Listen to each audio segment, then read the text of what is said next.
Well, you could do worse in life than be hidden in the midst of some 900 series dolls made by the Simon & Halbig firm of Germany, but here I am. And let's just look at the dolls because that's what's most important. I have assembled here a group of dolls from our wonderful catalog, The Reaches of the Street, of dolls that were made with the 900 model series by the firm of Simon & Halbig under the direction, once again, I'm pushing this gentleman, I think he deserves for all of us to remember him, Carl Halbig. And by the way, try researching him. Try, what did someone say, use the Google machine and researching this man. You can't really find anything. This is such a fruitful field for someone to decide to go into and look and try to find more information about him. Jürgen Cieslik writes some wonderful things about him in the encyclopedia, the German Doll Encyclopedia.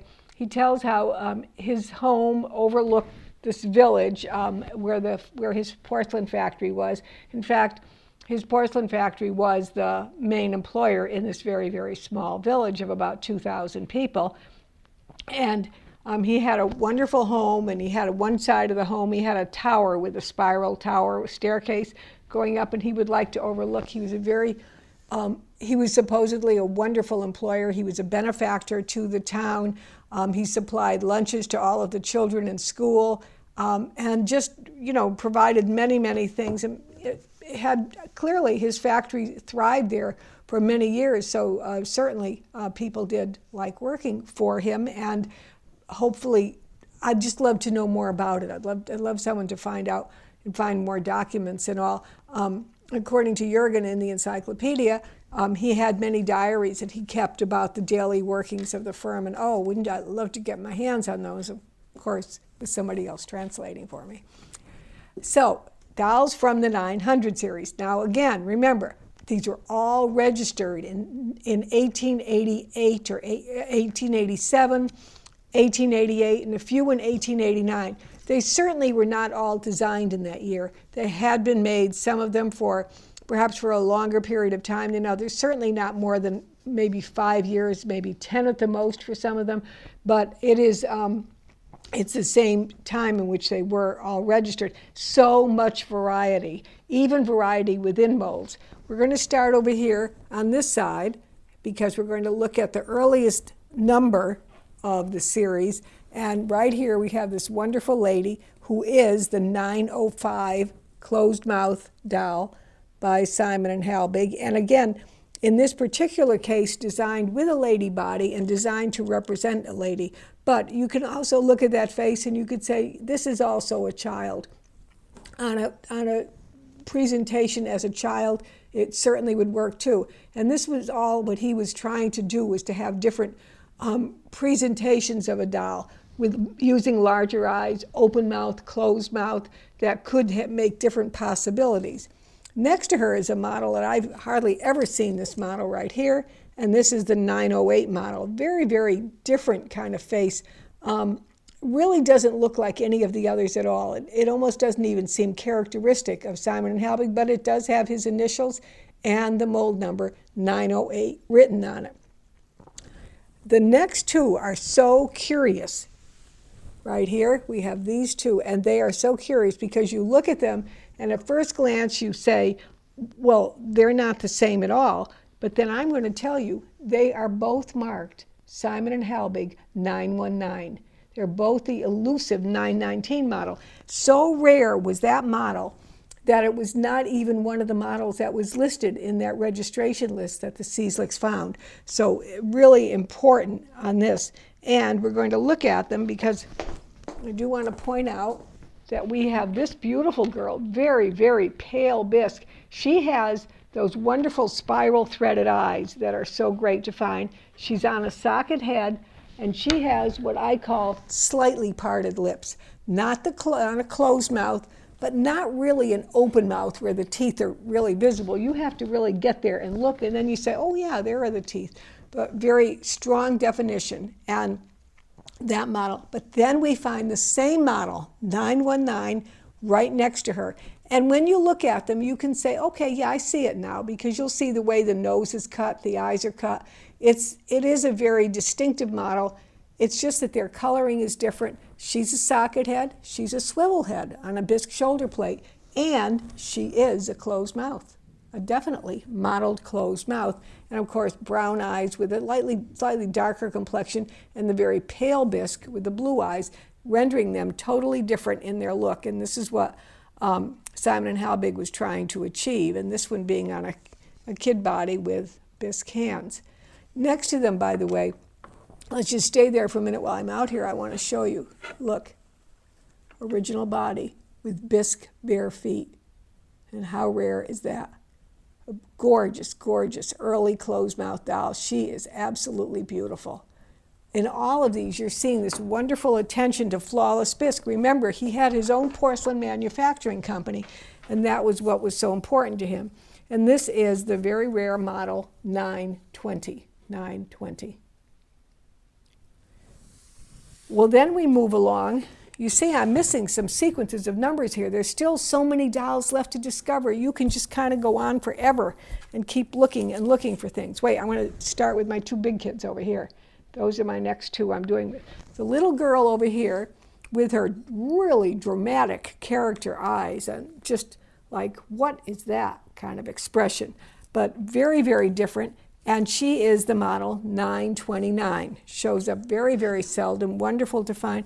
And I want to hold her up because I want you to see, when you look at this, your first thought is to think, yeah, that body seems too small for her. But it's not. If you actually saw the body, you would realize that she was designed to be like a toddler almost. And they didn't quite get the full concept of the toddler body at that point, so they simply made the child body a little bit squatter. This is her entirely original body, the way she was made, and she's absolutely, I love her costume, everything about her. Look at the quality of that bisque. Simon and Halbig, I forgot to tell you this, after they deposed all of those doll heads, they started on a whole process of registering different systems for the way eyes could sleep, the way the bisque could be poured, different kind of techniques. And one of the things that they registered was the finish on the bisque. If some of you have seen in these early 900 series, you'll see low on the neck of the doll, it's almost like an extra glaze going around. That actually was a system that they deposed in the courts, and their purpose in doing it was so when a child was playing with a doll and you're moving the head back and forth, you know, sometimes the paint will rub, the original finish on the paint would rub. So they came up with a system so the head, A, could turn more easily, could work more, and also would protect the finish.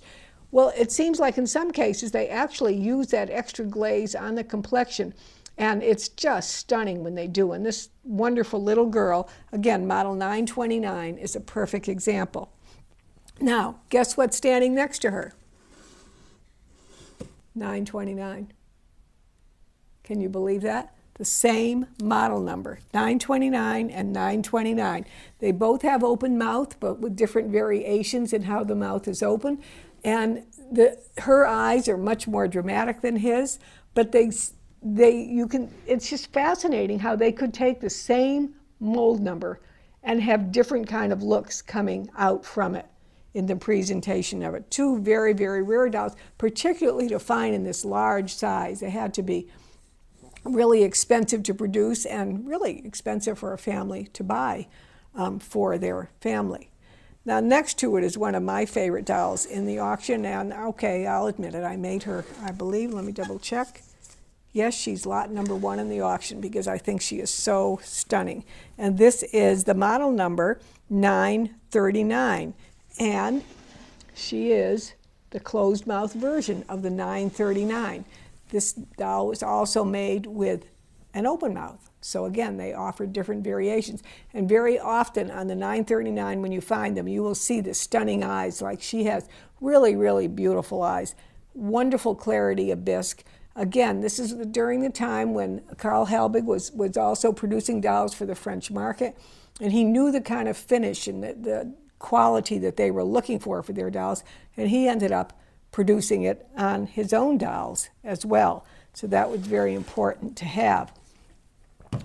We have another large girl in the back, and this is an example. I want to see her neck, because no, she doesn't have it. She had the example of that extra glaze I was talking about. When you actually ever see it sometime, it almost is like, it's like almost a ring at the base of the neck, the part that fits down into the head. And sometimes you'll see a little bit of it extending, almost forming like a necklace, flat ribbon necklace around the very throat. But you'll know what it is now, and so now I want you to know that was very deliberately done.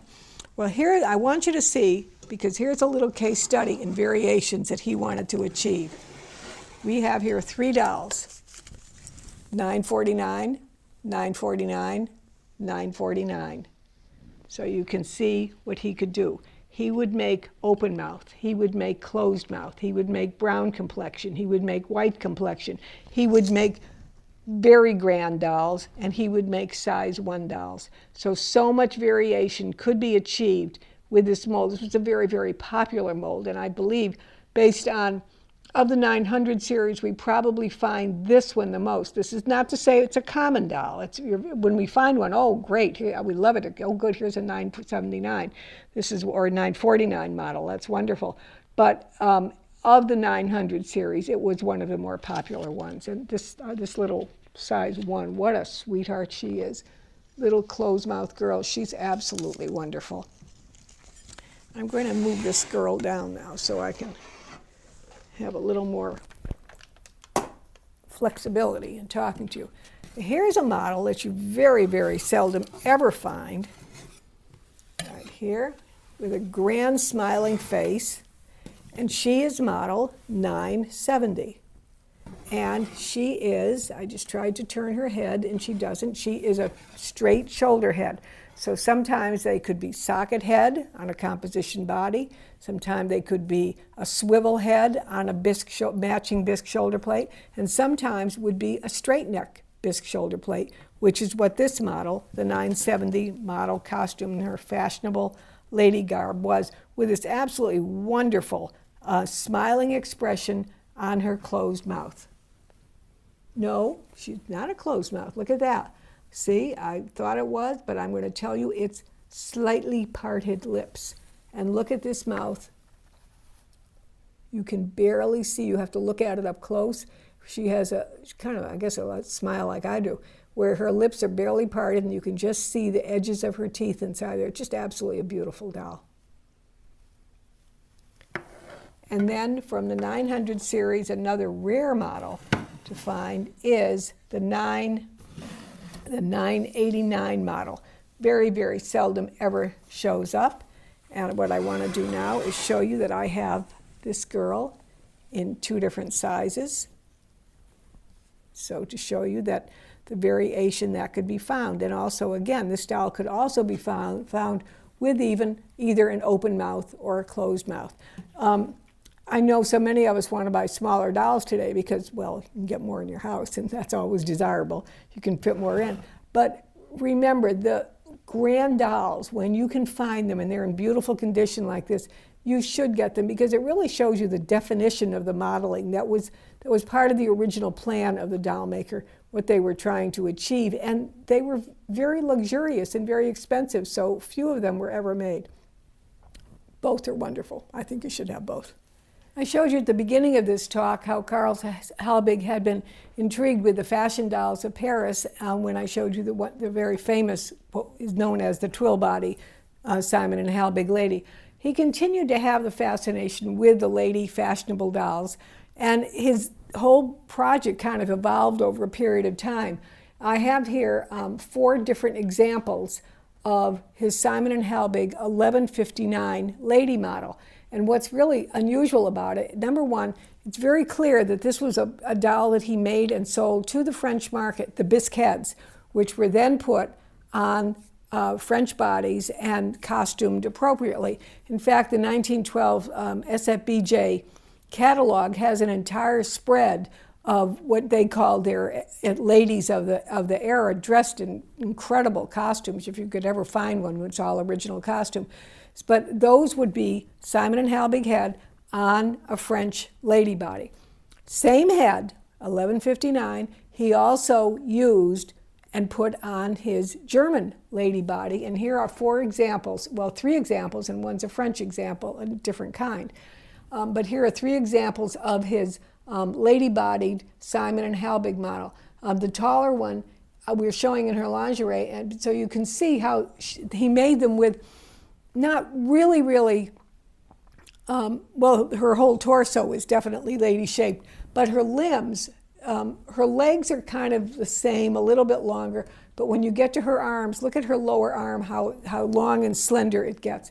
Very, very typified. Original wig on that doll, and that was a style that was done particularly for that doll, the upswept Edwardian style, which we commonly call the Gibson Girl style, was done for her. Look at the lady in the back, a different variation. And what do you see that's different? She has painted eyes. And she has lashes, like this one has lashes, real lashes, but they are literally inserted into a crease, a slit above her eye, as her brows are inserted in. So they're real brows, real lashes, but done in a different way because she has painted eyes. A very, very rare model to find. In the front, we have 1159, made for the French market, but not SFBJ. This was is wearing the body made by Edmond Daspré, who was one of the successors of the Steiner firm, and he made his La Patricienne body. This was about, I think it was 1917. Very exaggerated female body. I mean, if you saw it naked, you'd realize tiny, tiny waist, almost designed to wear like the wasp waist clothes of the time. And you can see the almost elongated hands, but that's how he made this doll. Very, very distinctive. And then in the back, we're showing so you can see, because she has her husband is with her too in the catalog, and she's a very, very lovely lady in costume of the 1910 era, and again, wearing the having the same mohair wig, stylized, original, and that's her original gown with her various accessories. Four wonderful quartets of lady dolls from the firm of Carl Halbig. I keep saying that instead of Simon and Halbig because I want you to remember the man's name, and I want somebody going out and getting me information about him. We can do this. I know we can.